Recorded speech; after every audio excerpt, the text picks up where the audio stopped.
Simulation exercise sa mass casualties, gipahigayon aron pagbansay sa kapulisan, Bureau of Fire, Department of Health, Cebu City Disaster, pagtubag sa pagpamomba. Ani ang report.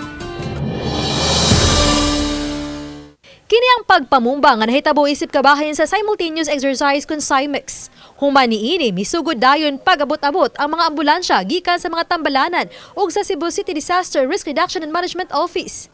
Tagsa-tagsa nilang giluwa sa mga naangol sa pagbuto sa bumba. Alang kang Police Major Nolan Tagsip, Station Commander sa Police Station 2, nga makatabang ang SIMEX sa paggiya sa publiko sa angayan nilang buhaton. Also encourage the public nga og na mga unattended baggage, please do not do anything nga makadaot nga please call immediately yung ating Philippine National Police para among respondihan. Gipasabot ni Patrick Lipurada, Senior Health Program Officer sa Health Emergency Management Services, KUNHEMS sa DOH-7, nga gipili nila ang dakbayan sa Subo nga mao'y pahigayunan sa Mass Casualty Management Simulation Exercise.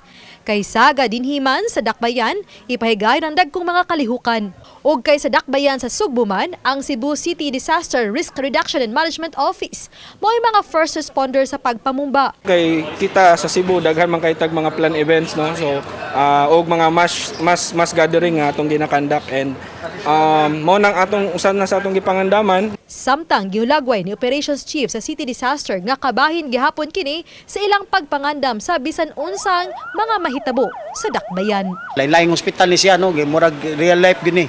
Atong gitanaw ang atong preparedness and readiness ato ang city at also the same time sa atong mga response agency. Uban ni Philip Patricio Grod Prado.